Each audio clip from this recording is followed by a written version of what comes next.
Ladies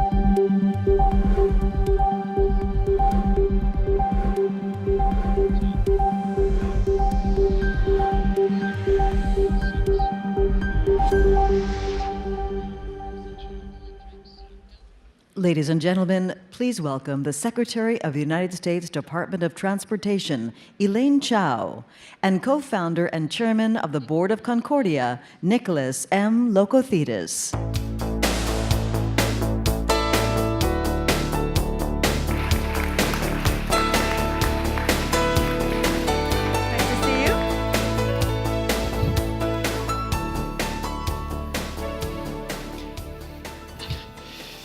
Thank you very much. Those of you who know me know that I love transportation.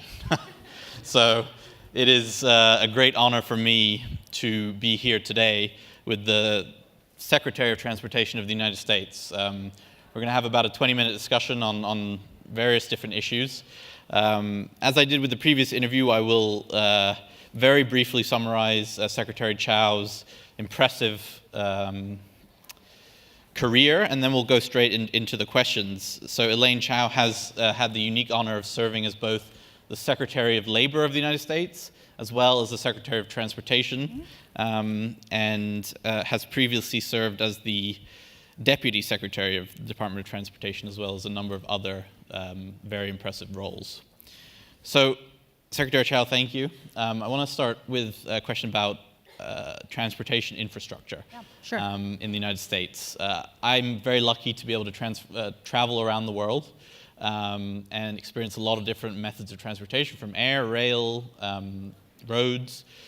It's a big issue in this country now, infrastructure as it relates to transportation. And we'll talk a little bit more about specifically HighSpeed Rail and others. But I just wonder what you see today as the biggest priorities for this administration as it relates to transportation infrastructure. Well, the president has made infrastructure a major initiative of his administration. And as we all travel either on roads, rails, or air, we see congestion and delays and deteriorating infrastructure. So clearly the need for rebuilding, repairing, rehabilitating, and also building for a new transportation system that takes into account the emerging technologies will be very, very important. So how do we address the current need, the medium need, and then also the future needs of the transportation system of this great country? Infrastructure has an incredible impact on this country's, any country's productivity, competitiveness, and economic vitality, and also the creation of jobs. So from all those points, the transportation infrastructure is very important. And as sort of taking each individual sort of sector separately, take the airport infrastructure. I know former Vice President Joe Biden was sort of famous for comments regarding the situation at LaGuardia, for instance, and other airports around the country. What do we need to do for our airports? How important is the next generation air traffic control system? How can we sort of catch up with, as the president says, sort of other countries where they're building an airport a day, pretty much? How are we going to sort of? I should also clarify that the president's infrastructure proposal includes not only transportation, but also energy, water, healthcare, VA hospitals, and broadband, and some other ancillary other aspects as well. So it will not just be transportation. Secondly, unlike a lot of other countries, America's transportation infrastructure is very decentralized. So when you mention LaGuardia, for example, that actually falls within New York and that of the governors. So there are public-private, nonprofit authorities that also manage and control our transportation infrastructure. So going back to the president's infrastructure proposal, there are about 16 different agencies that are arrayed around the interagency task force that is working on this infrastructure proposal. But again, our transportation infrastructure, and I'm not sure about the others, but our transportation infrastructure, unlike a lot of other countries, is very decentralized. Right. And sort of moving to high-speed rail, I'm sure many people here have traveled on the Acela. I know my wife and I, who's in the audience, lived 2 years in New York and DC, so we were on this train weekly. And I mean, it's a great train and it works, but correct me if I'm wrong, I think it's the only high-speed rail system in the United States. It doesn't really qualify as high-speed rail. Sort of high-speed. Amtrak is actually a wonderful, it's a wonderful transportation outlet, and I use it quite frequently myself. It runs up to about 135 miles per hour at the fastest, and the problem is that there's no straightaway. For high-speed rail to happen or to be a reality, there has to be land that is straight so that the rolling stock can pick up speed and go at a very high speed. And because we have built a lot of these rail at different times of our history, and there is something called eminent domain, and we can't just willy-nilly remove people, finding that straight road is a problem and it's a challenge. And so there are other high-speed rail projects. There's one that I think holds great promise, and that's one between Houston and Dallas. It has to be also city center to city center, because if you have high-speed rail that just ends right outside the city, then what are you going to do? How are you going to get to the center of town? And you're going to have to take an Uber or a Lyft or taxi or whatever. So these are basic principles that we do not yet quite have. But there is a part of the President's infrastructure proposal that will include transformative projects. And so we're looking at all sorts of very interesting technologies for the future. And is it a sort of situation where something like high-speed rail may be, sort of hopped over by something like Hyperloop or a technology that is essentially faster than before it really gains traction in? I think we're always going to need a rail system along densely populated corridors that would provide alternative routes of travel. So that's why the Northeast Corridor of Amtrak is popular and will continue to be popular. But then when there are alternatives, I think they're a bit in the offing, and so we'll see how they develop. Yeah, I've read about projects from San Francisco to LA, and yes, that's another one too. Yeah, and Dallas to Houston, obviously, and it's the Acela is very convenient and sort of it's an interesting supply and demand from an economic perspective, because it's actually become more expensive than to fly. So if you want a cheap ticket, these days you fly, which often it takes much longer because of the delays and so on and so forth. These two modes of transportation are actually quite competitive. It depends on when you book and how further advanced you book. So they provide consumers, passengers, with alternatives. Yeah. That's what it's all about. Absolutely. So as we look to, and I'm going to ask you about driverless cars in a minute, but as we look to... Yeah, driverless cars gives people a lot of palpitation. So we try to say they're self-driving cars. Yeah. Self-driving cars. As we look to sort of upgrade our infrastructure, both on the rail side, on the airport side, and everything in between, how does the role of public-private partnerships play out? We're not quite used to it in this country, yeah. But public-private partnerships are a very familiar and tried and true way for many other countries to finance public infrastructure. In our country, we just don't have that tradition, and we actually have states that disallow the private sector from being able to invest in the public sector. In my home state of Kentucky, for example, it was just this past January that a new House of Representatives decided to allow private monies to be invested in roads and bridges and public infrastructure. But there are many other states that do not allow the private sector. And if you think about that, that is cordoning off a whole pool of available resources, because when we talk about the private sector financing, most of it comes from the private pension funds. Right. These private pension funds are always chasing, good creditworthy projects, and these roads are not going to run away. They will be there. Yeah. So they are attractive investments. But what we are finding is that the permitting process is so onerous that even though there's a lot of, even with all these constraints, there's still a lot of private sector monies willing to invest in public infrastructure, that there are not enough public infrastructure that is appealing enough to be invested. I mean, if a public infrastructure, if a bridge or a road is going to take 12 to 16 years to build, that is a lot of exposure for the private sector. So to the extent that that period of construction can be reduced, that represents less risk for the private sector. And so on August 15th, this past year, 2017, the administration came out with an executive order that would make one federal decisions, meaning that one federal agency, be it EPA, be it energy, agriculture, transportation, whatever department has a predominance of interest will be the one that will be in charge of the project.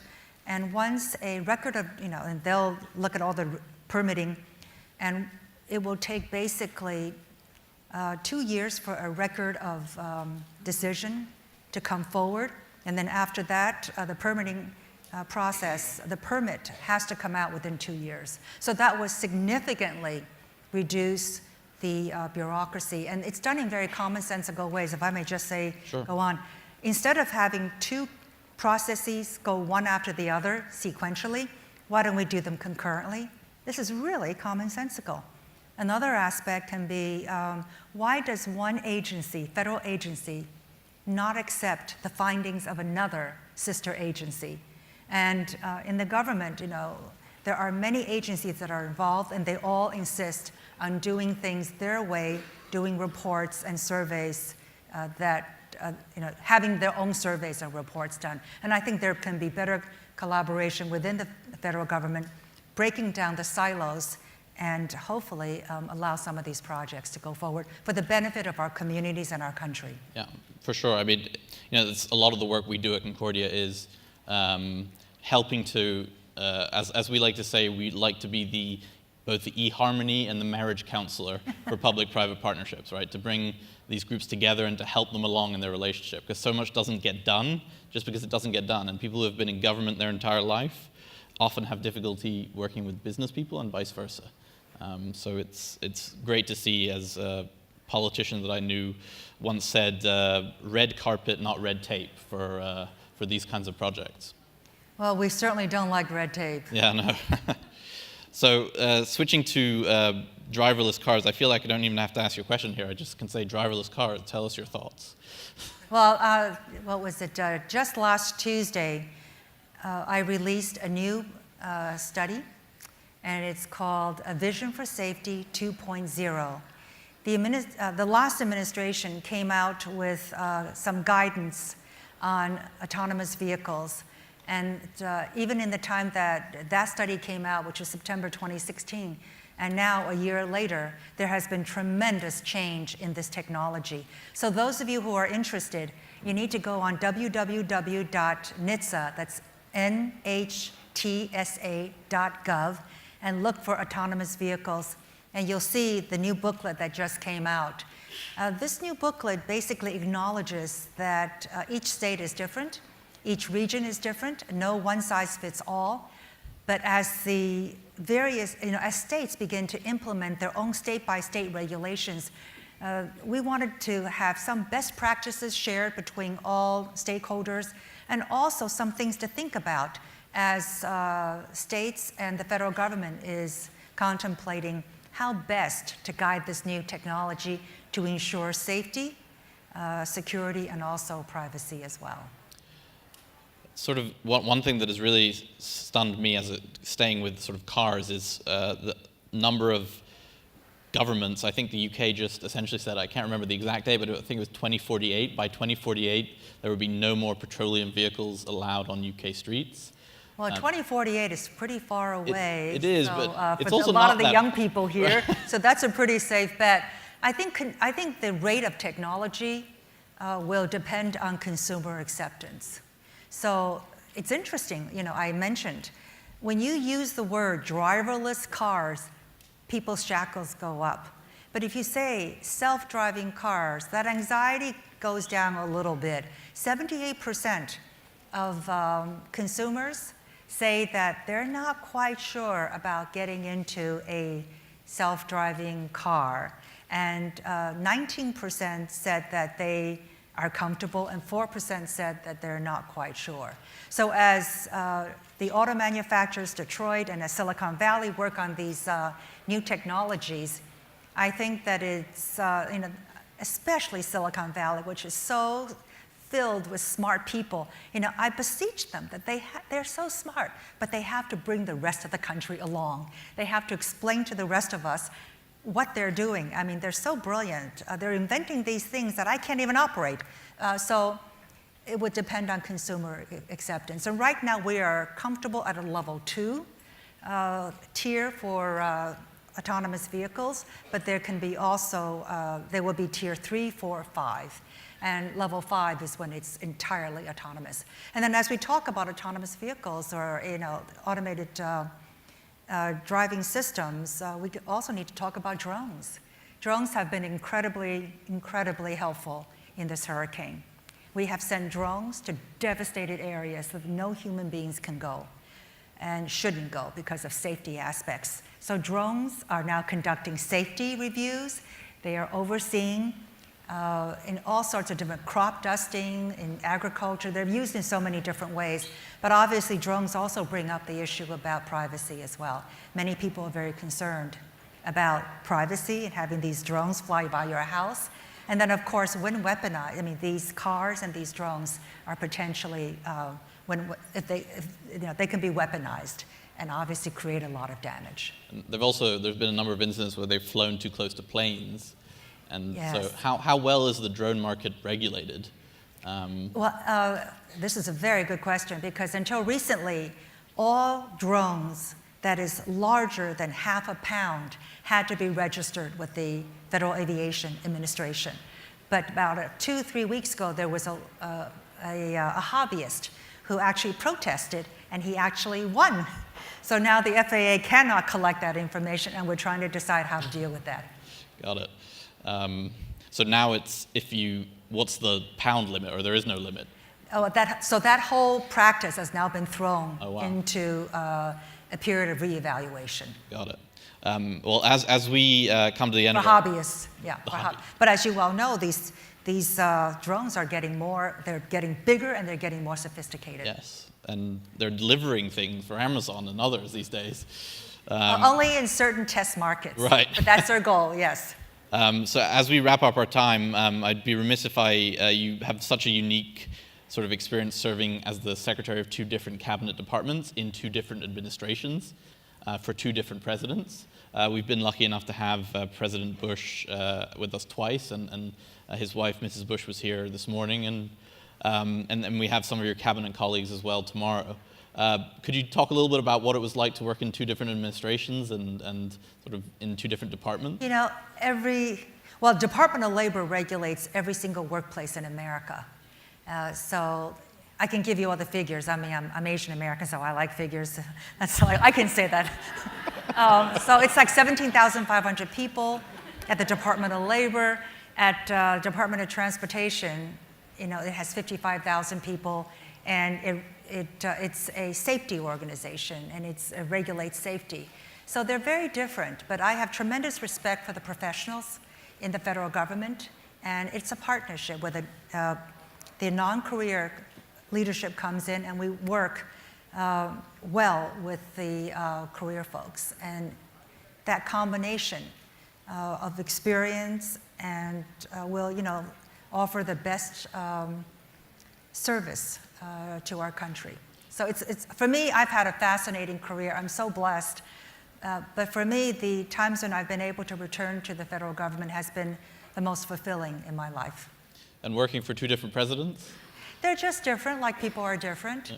And so my job is to work with each one. Right. So this is a joke. The White House is really not the White House. It's really consisting of like 15 or 16 offices. And so you have to work with the different offices. and make sure that your viewpoint and your perspectives and your opinions are well known to the various offices. And so that's part of the job. So I think this is my second cabinet assignment. I think having had the experience has been very, very helpful. But then when I was Secretary of Labor, I was Deputy Secretary of Transportation. And so that gave me a front row seat to what it meant to be a cabinet officer. So all of that has been very, very helpful. So I believe in experience, especially the older I grow. Well, I think we should all feel very safe and content knowing that the transportation system as it is currently and its future is in your hands. And so I want to thank you very much for coming here today, and I hope you've enjoyed it, and I hope you'll come back. Thank you so much. Well, it's been great to be with your audience. Thank you. Thank you So much.